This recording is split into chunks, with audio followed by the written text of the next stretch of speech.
Eagle, go for landing, over. Roger, understand, go for landing. Eagle looking great. Houston, the Eagle has landed. Well, good afternoon, everybody. Welcome to an afternoon version of the Storytellers. This is a show where I focus on narrative art and interview creators, writers, artists that deal in that subject, but also do deep dives into various other aspects of it, creators and stuff who have passed. And in this case, we're going to talk about something that happens more frequently than you think, which is when a character gets away from its creators. Now, this can happen for a number of reasons. One can be like the character's been around a long time. For example, Superman. Siegel and Schuster ran that shop for a long time and had a pretty tight control of the character. Eventually, they left. Mostly because of lawsuits and stuff like that. But then the Superman that we know after that is a very different character. Happened with Spider-Man when Steve Ditko left. Now, Spidey's a slightly different case only because Stan was the co-creator there, and when John Romita came on, he took Stan and Romita took Spider-Man to the stratosphere, took it to another level. But the purist in me always likes the original creator's version. Now, what we're going to talk about today is the Silver Surfer, and I have a love-hate relationship with this character because there are two very, very distinct versions of the Silver Surfer. There's the one that most people know. And that was established by Stan when he started Silver Surfer #1 in 1968. But Stan didn't co-create the Silver Surfer. That was actually a Jack Kirby creation. When they first had a meeting to discuss what they were going to do with the Fantastic Four, Stan threw out the idea, let's have the FF fight God or a godlike character. So Kirby, and that's about all that Jack had to work on that particular plot line. So Jack comes back with pages, and there's this little white guy on a surfboard flying around Galactus, and Stan is like, "Who's this guy?" And he says, "It's the Silver Surfer." He's I felt like the Galactus, this godlike character, needed a herald to find the planets for him. So Jack brought the Silver Surfer into the Fantastic Four whole cloth. And he had very distinct ideas about what this character was like. And this is going to be the fun part, is the compare and contrasting. And before we do that, let me just say hello to everybody who made it this afternoon into the chat. Looks like there's quite a few people popping in here. Marcus Calagru is here, Past Master Dan. Fritzy Schnitzel, Leg Kick 1. David Brohawk Williams, Yo King Graham, and to his mighty chat, the wonderful David Williams. Gwyn Lord of Cinder, he says, hail and hail CG. B-Spin, is that a Bumble in the back? No, that's not a Bumble. That's a Chenoo.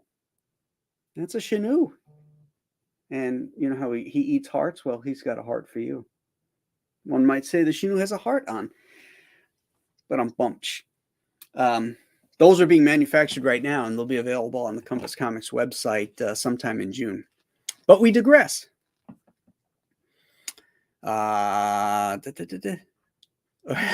David says, or stolen from a so-called partner, referring to Stan and Jack. How about Bane without you and Chuck? That's a great point, Leg Kick 1. I didn't even consider that when I was talking about this stuff. But yeah, that's a character that got away from Chuck and I, from the tenets that made that character interesting and great. Pork Hunt is here. Kevin Thompson. Joe Bernardo says aloha to everybody. J-Rod the Elrod says hail. Toxic Dust 13. Schism is here. Okay, I got most everybody, and we can always come back to that later. So let's do a little bit of history first. 1968. Well, first 1966. Let's start with 1966. That's when Fantastic Four 48, 49, and 50 came out. And that was the introduction of the Galactus, what's known as the Galactus trilogy, and the first appearance of the Silver Surfer. The Silver Surfer appeared in FF 55. He had a short story in, I think it was FF 72. Through 76, something like that. No, it wasn't 72. It was a little higher. It was like 73, 4, 5, and 6, somewhere around there. Okay, but that brings us up to 1968. So Marvel, up until 1968, had all their comics distributed by basically the distributor of National Periodical Publications, which was DC Comics. And they were limited to how many titles they could put out a month. But come 1966, they renegotiated and or they made a deal with a different distributor. I think it was a renegotiation, but it allowed Marvel to expand their line. And this is why in 1968 you saw the end of Tales of Suspense, but we got Iron Man #1 and Cap 100, because Cap followed along the numerical system of Tales of Suspense. We got Submariner #1, and we got Hulk 102, because Hulk continue on the numbering system of Tales to Astonish. And so they were able to expand. And one of the other brand new books that Stan had been wanting to get his hands on, or to get out there, was The Silver Surfer. Now, when we see what Stan came up with, and then we can compare it to his first appearances in 48, 49, and 50, it's a sea change in direction. So let's start with Silver Surfer #1 from 1968. So here we've got this guy on this planet called Zen-La, and his name is Norrin Radd. And except for the lack of eyebrows, he looks pretty much like some standard 1950s sci-fi looking character. You could even put him on Krypton. He's got a cape, because that was futuristic, whatever. But it's very pedestrian. You've got what passes for futuristic or alien technology. I mean, that thing looks like the Needle in Seattle. But the guy is obviously very human. He wears clothes and boots and a cape. Okay, Zen-La is this wonderfully perfect planet. In fact, they have escalators, and there's couples, and they're smiling and they're laughing, and it's like they're at this futuristic mall, and they have these escalators that or people movers like you see in airports. Okay, big whoop. Again, this is human beings. This is us. Projected possibly into the future. Here we have an antiquity museum where you can go and relive the past of this wonderfully perfect culture, Zen-La. Norrin Radd has a girlfriend, Shalabal, the love of his life. I see here he says, "I am not deceived, my love. Too long I have sensed the hunger, the gnawing at your breast." So, he obviously understands hunger. He understands love. He understands compassion. He's holding hands. He's just taken here by the kind of coldness or boringness of their planet.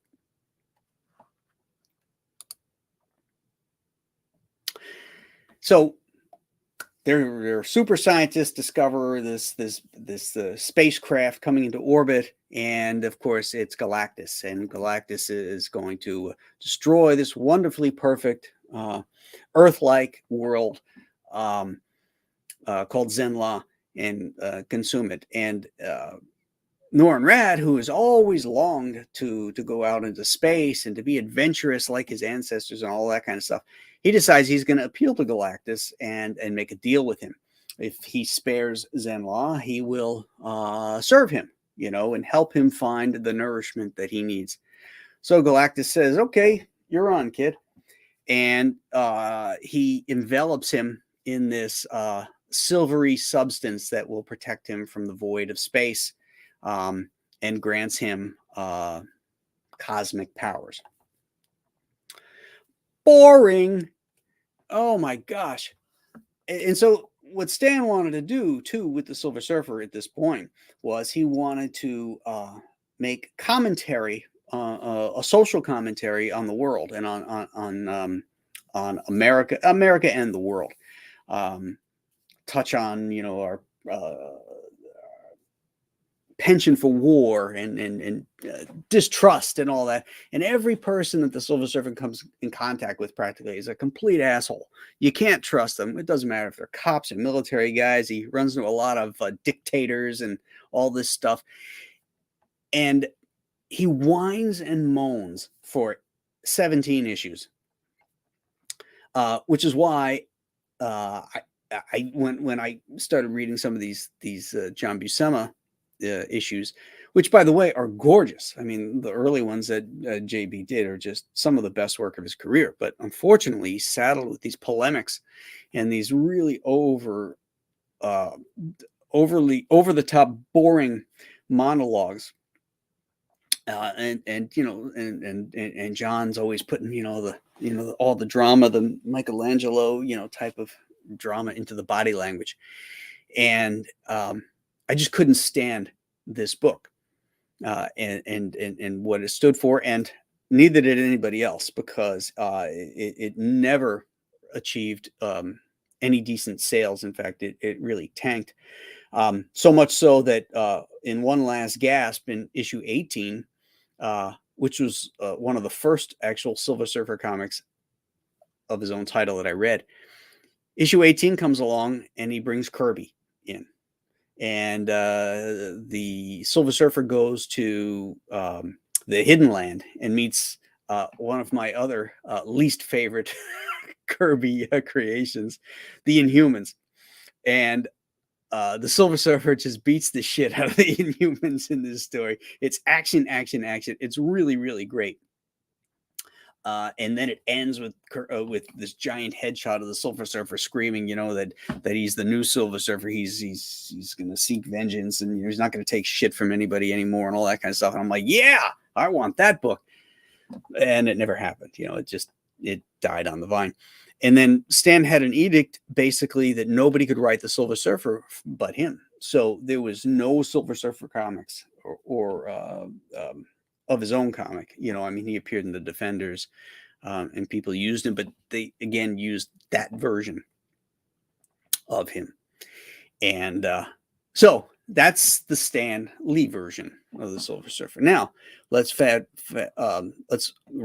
to 1966, and we meet this character that has just been knocked off a roof after signaling Galactus that he's found a planet for him, and he's been knocked off a roof by the Thing, and he falls through Alicia Masters' window, and obviously Alicia can't see, and so she's touching him and stuff like that.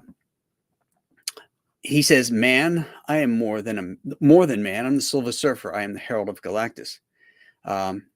He basically says, it doesn't matter whether you understand. I've never seen anybody speak with such nobility. Nobility? The word has no meaning to me. Well, in Stan's version, there's all kinds of nobility. In fact, they even wore capes and crowns and all that kind of stuff. He didn't even understand blindness. He says, "You do not see. Are all Earthlings thus affected?" Let's see. This scene. "Perhaps you are hungry. Let me give you something to eat while I try to understand what you've been saying." Hungry? Eat? Can it be that you actually consume these foreign morsels? Galactus is right. The mysteries of the universe are truly without limit.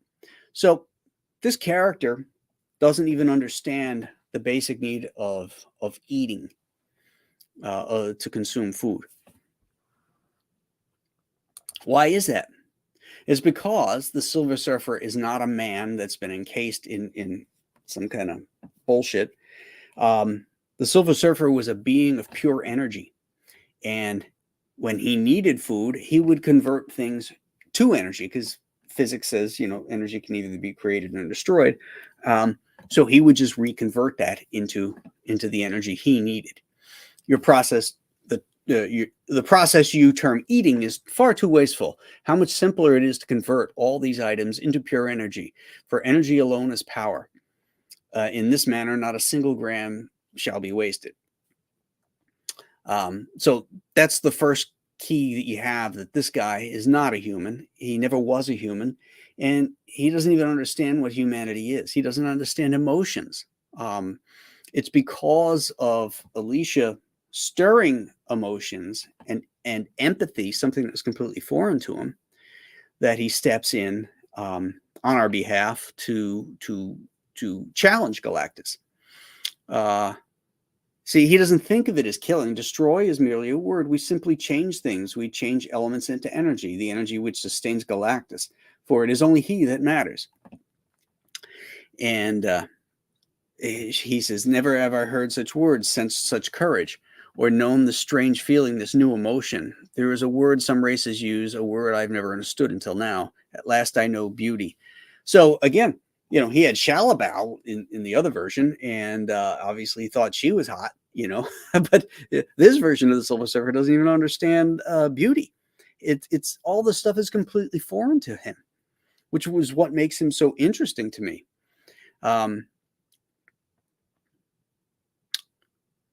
Then she pleads to him, says, you're not just a soulless monster.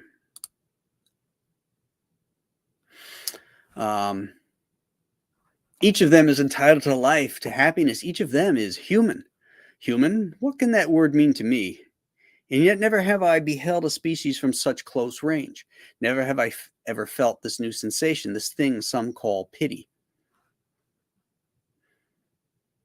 So it's never like, it's like that he has chosen worlds with other life forms on it to be consumed and destroyed.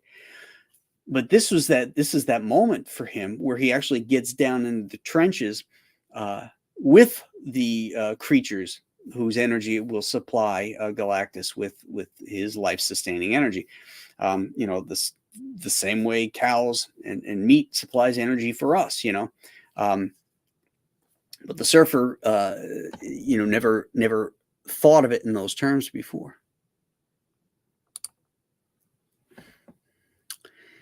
So she's trying to get him to defy Galactus, then you could stand by and see a world destroyed. How could I have been so wrong about you when I sensed nobility, when I thought you possessed compassion? Perhaps human, you are not totally wrong. Perhaps for the first time within memory, I found something worth protecting, even though it means I must do battle with the master. It is Galactus who is the power. I am merely his herald, yet we are both travelers in the cosmos. My own power has never been fully tested. So here he goes. He's going up against Galactus. He says, you challenge me? Have you forgotten I am the power? I am Galactus. And the Surfer says, but I too am a creature of the cosmos. A creature of the cosmos. So that again sounds to me like, he's this cosmic creature, not born of woman, not of a particular planet. I too can unleash forces which once released can never again be controlled.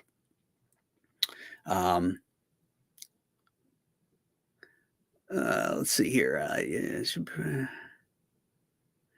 So he's going to fight to prevent the annihilation of a people. I say we leave this world. My heart grieves at battling one with whom I have shared a universe.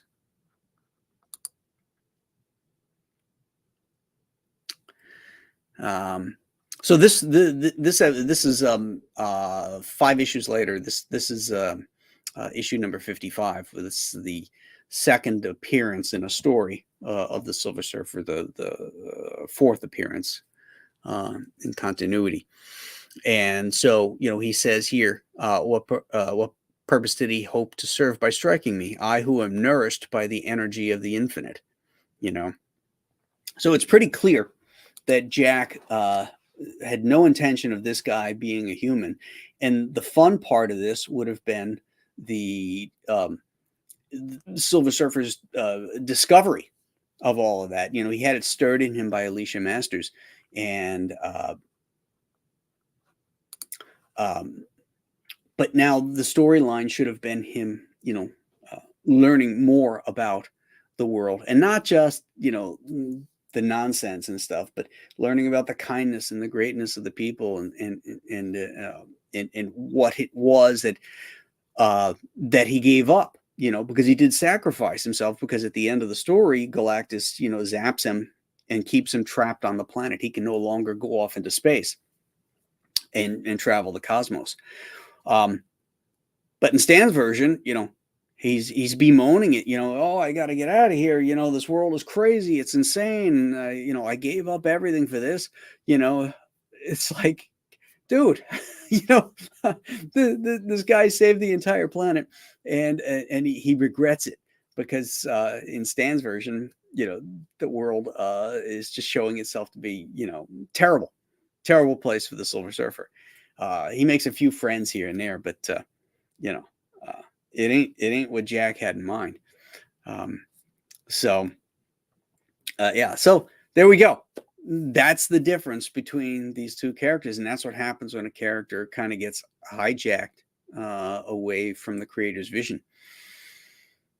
Of course, this was work for hire at the time. Stan was the editor-in-chief, as well as top writer, so legally he could do it. But it must have hurt Jack to find out that they were going to go do a Silver Surfer comic, and he who created it wasn't offered to do it.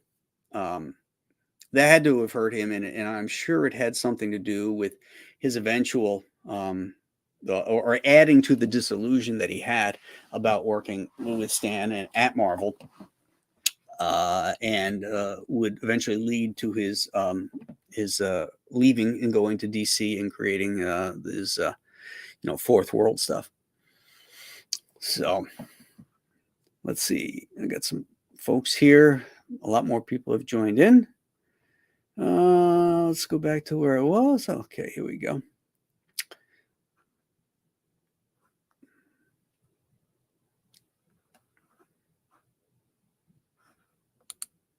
Dr. Mass says if Graham and Chuck talk about Bane without them, they would have to read Tom King, so not worth it.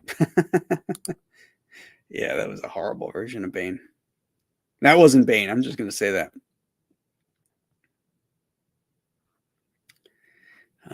Stat Zero says good morning or good afternoon. Like Juan says, the closest to Graham and Chuck's Bane is Batman the Animated Series. Yeah, I agree. Both of us love that version. And we got the great Henry Silva to be able to do the voice, too, with the Latino accent, which was awesome. Saltwater Cowboy is here. He says, hail chat, let's surf. Coolio. Coolio for Chris Juliano, who says, hi, all. Huron the Steadfast is here. Marcus Kelligrew, says he does like the John Buscema art. I can't argue with that. That issue with Thor is just unbelievable. Again, there's another story that comes out of the kind of the tragedy of what the Silver Surfer comic ended up being, was that John Buscema did the work of his career on that issue number 4, where the Silver Surfer goes to Asgard and fights Thor. And he was really proud of that work. And when he brought, because it was very different, very bold, very dynamic, but very different from Kirby. And Stan saw it and tore it up. Not literally tore it up, but like was criticizing. No, you got to do this, you got to do that. And it really made Buscema say, what the fuck? I can bang this shit out. I don't got to put this much work into it, and they'll be happy with it, which is a real shame, because if he was encouraged to do more of that stuff, maybe maybe he would have been a little bit more creative, a little more gung-ho. I mean, the man was a master draftsman. There's no two ways about that. But creatively, he wasn't the most creative of guys. Not the way that, say, Kirby was or Ditko. But he could draw rings around just about anybody in the business, with maybe the exception of Neil Adams. Oh, James Murphy is here. He says,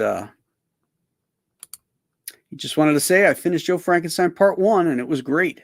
Thank you. Awesome. Glad you liked it.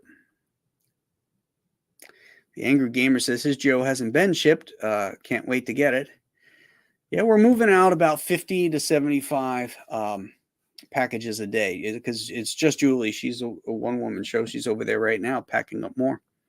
So we'll get to it. It's still ahead of schedule.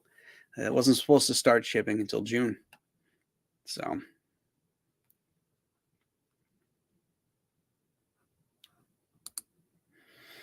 Nat Palazzo, referring to FF55, says, I think Silver Surfer pities Ben in the end. Yeah, I agree. I think he does. He doesn't understand his jealousy. But if he was that dude from Zen Law, he would completely understand jealousy.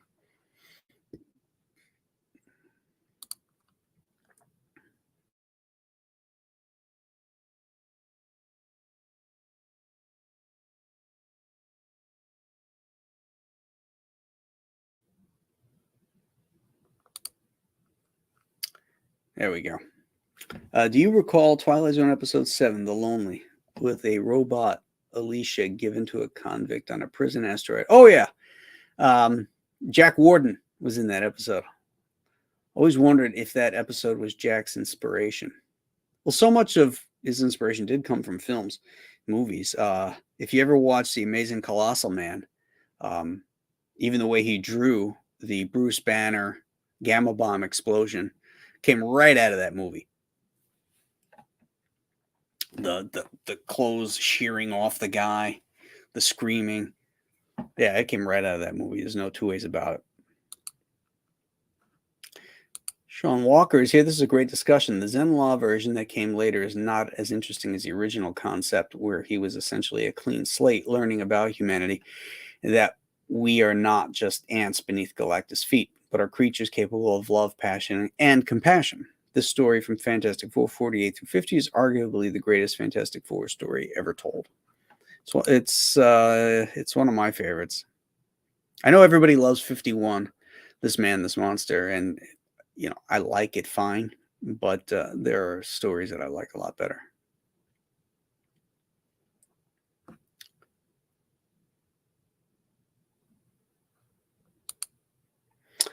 If Silver Surfer wasn't a human-like character, what would you have done to improve the character? Well, if I was EIC of Marvel Comics, I would erase all of that stuff, and I would reboot the Silver Surfer as a being of pure energy. Maybe even an offshoot of Galactus's own energy, like he created him out of a piece of himself. I sort of feel like that's what was happening, because Stan was always thinking of this in terms of a Christ-like figure, exploring deep moralities and stuff like that. And so, like in the Catholic faith, you have the 3 in 1, the Father, the Son, and the Holy Ghost, and they're all 3 separate but equal in one. And so I would explore that angle. I think that the Surfer is an extension or a part of Galactus, which would make him fighting him even more, I think, interesting.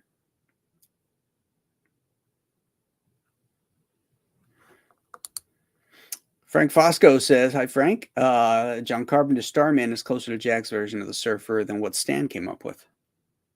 I never saw that movie.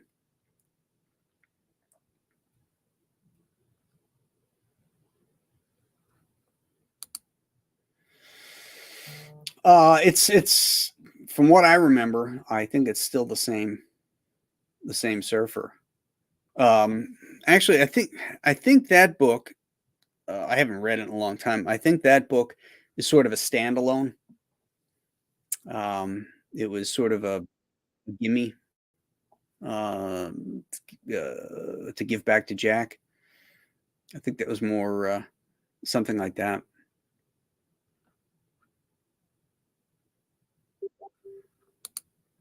Marcus says there are stories that it did hurt Jack. That makes sense. I mean, I can only put myself in his shoes, and how would I feel?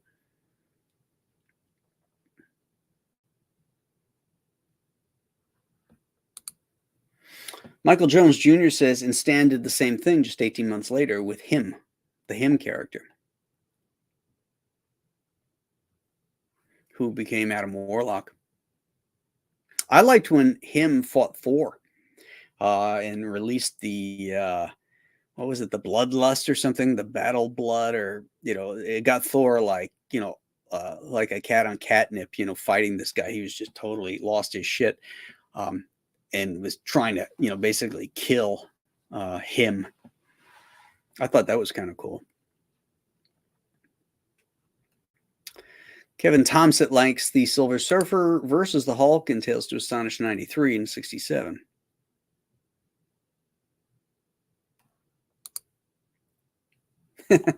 That was cute.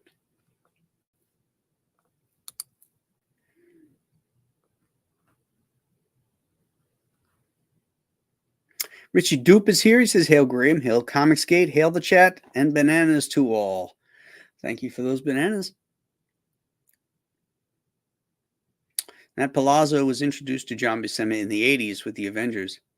Yeah, that was a good time there because Tom Palmer was inking it. Actually, Tom Palmer was doing most of it because he was working over breakdowns, not full pencils.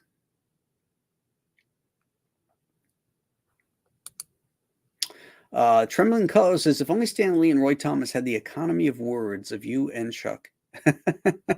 Yeah, some of those comics are a bit verbose.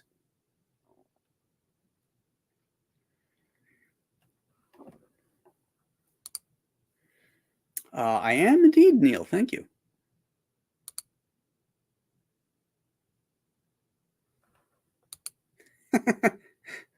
Yes, talking with you guys, chit-chatting.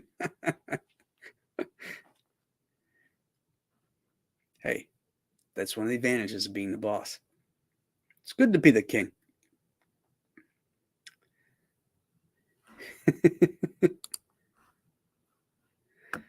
Yeah, she comes in, asks me a question, and I say,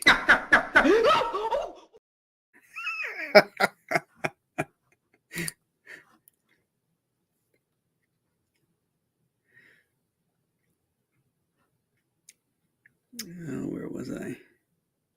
Here we go. Can you revisit this idea for a Captain America video? Steve Gerber and Steve Englehart essentially repurposed Cap as a left-wing cipher after Jack and Stan's revival. Oh, that's an interesting suggestion there. That could be something cool. I was just I saw that it came up in my Facebook feed today in my memories. I had posted, I don't know, I think it was 6 years ago when that piece of shit story where Cap was a Hydra agent all the time. And I posted that wonderful splash page from the Steranko run where Cap is, in the center. It's got that center design, and the Hydra guys are all climbing up, and half their bodies are unconscious, and Cap is lifting the one up. He's got him over his head. He's going to throw him. And Stan's dialogue in it is so great. You know what? I can pull that up here. Hold on a second here. Memories. Here we go. There we go. So this is Stan at his best. He really knew how to write this stuff. So the image where he's holding him up. You know what? Here, I'll just share the screen. How about that? Stop screen. Represent.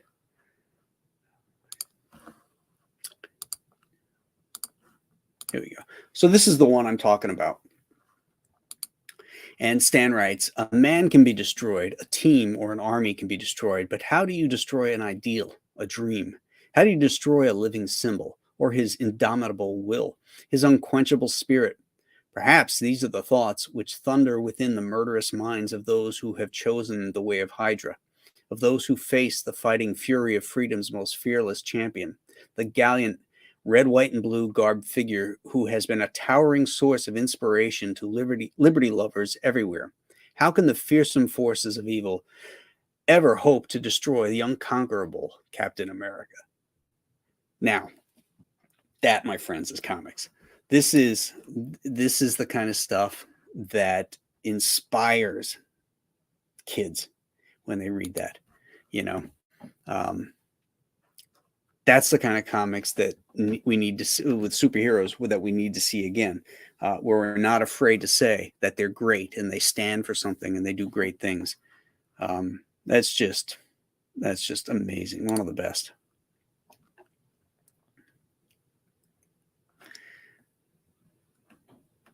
Oh, Frank agrees with me on FF51. I think it's overrated.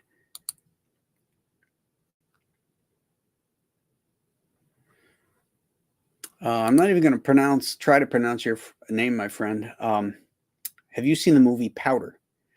I have not. I don't think I've even heard of it.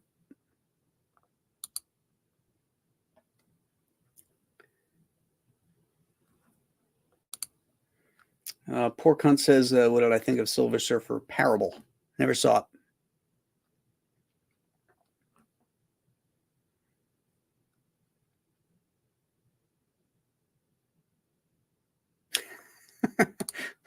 What are him's pronouns? His name is his pronoun, I guess.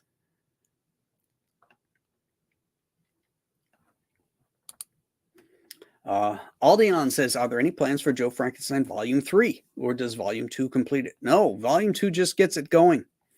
Yes. Chuck and I are already talking about Volume 3 now. So hang on to your electrodes, people.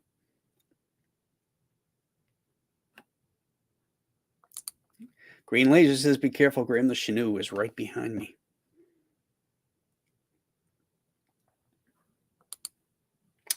Steranko's Cap run was way too short. It was downhill for Cap in his own book after that. Ramita followed him with 114, and then 115, Buscema took over, and that's part of that Cosmic Cube storyline.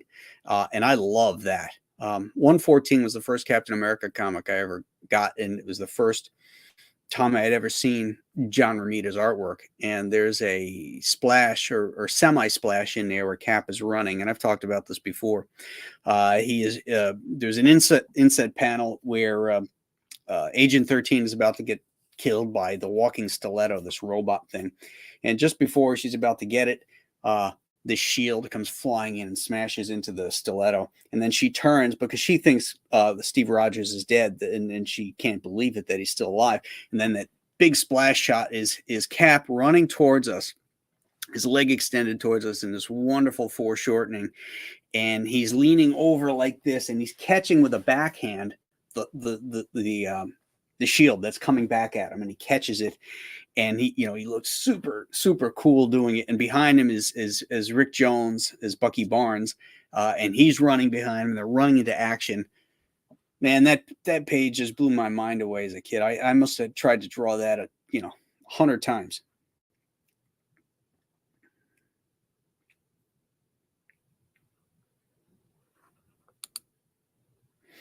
The Silver Surfer was trusting of Dr. Doom, and this was telling of his naivete in understanding human nature. But he learned some hard life lessons that made him adjust his attitude. Yeah, well, that's how the character would grow. But he has to learn good life lessons too, and it just never seemed like that kind of stuff was happening. Outside of Alicia, awakening these very compassions that cause him to sacrifice himself for the good of others, others which he feels are completely beneath him. And then he's stuck here with these creatures he thought was beneath him, and he's miserable about it. So it's like he doesn't even appreciate the sacrifice he made. He's like smacking himself in the head. He's like, why the hell did I even do that? What an idiot. I could be out in space. Not interesting to me.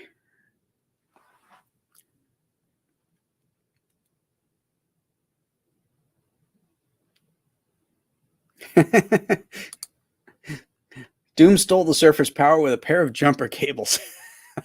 It's not completely wrong.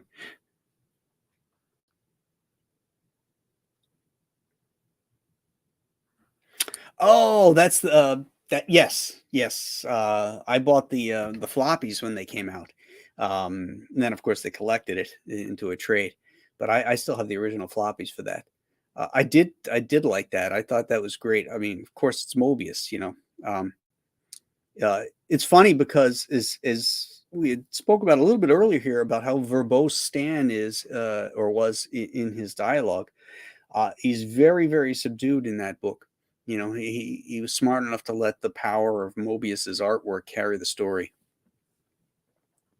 I mean, it's not great and deep, but it's just really cool to see.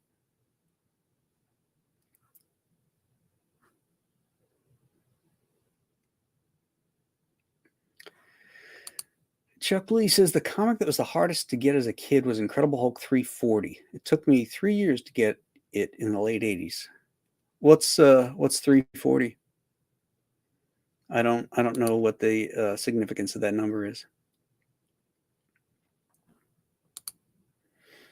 Yeah, Roger and Byrne did a great run on Cap. They really brought Cap back um, to this heroic character who had his head straight, knew what he was doing, knew what he stood for, and all that. Uh, that's the Cap I love. I just can't stand that whining, man out of time stuff, you know. And that's what happened later after Stan had left the book. Um, and who was it? Mike Friedrich came in. There's a run of issues that John Romita Sr. penciled and ink that are just absolutely gorgeous to look at. But the Cap in those stories, is kind of a leftist, wishy-washy. He's dealing with protesters, and it's just all this nonsense. It could have been so great.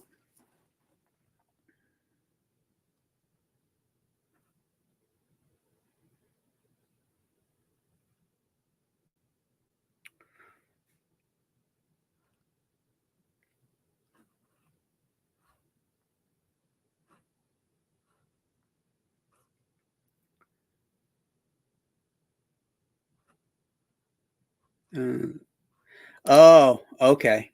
340 is McFarlane. I figured it might be a McFarlane book. Wolverine versus Hulk. I bought that one on the stands.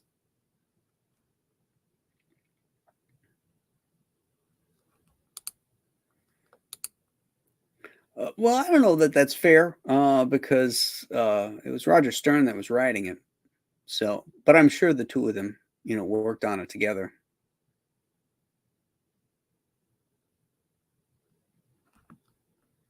Yeah. All right. Coolio. I think we just hit the bottom of all of our comments here. I hope you enjoyed that as we discussed the very distinct differences in the Silver Surfer between the original creator and the person that kind of took it over. I'm going to be doing another show because I've always felt that the Storytellers wasn't the right place to have guests on to showcase their campaigns. So I'm going to do another show that's going to be called Independent Comic Showcase, and that one will be just dedicated to new independent projects that are coming up that I want people to put eyes on, and really showcase these guys that are trying to get the word out.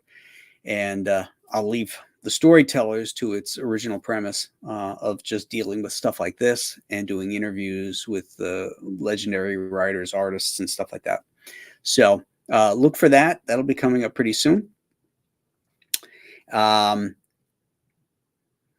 else? Joe Frankenstein Part 2. A lot of you guys have mentioned it. That is funding right now. It's doing very, very well. Thank you. Thank you, everybody. Part 1 is shipping. Julie's in the process of getting all those shipped out. The Ghost of Matakumba Key, don't forget about that one, because that one ties everything together. And we're going to be, we got a lot of cool stuff coming from Compass Comics. So stay tuned. If you haven't subscribed to the website, please go there. You should get a little pop-up asking if you want to sign up for the subscriptions. Doesn't cost anything. Just get your email on the list so you'll be updated on new stuff that comes in. If you don't see that, it means you got a pop-up blocker going. And you just got to turn that off so you can do it. But anyway, thanks again, everybody. I hope you have a great Thursday, and we'll see you next time. Have a good one. Bye-bye.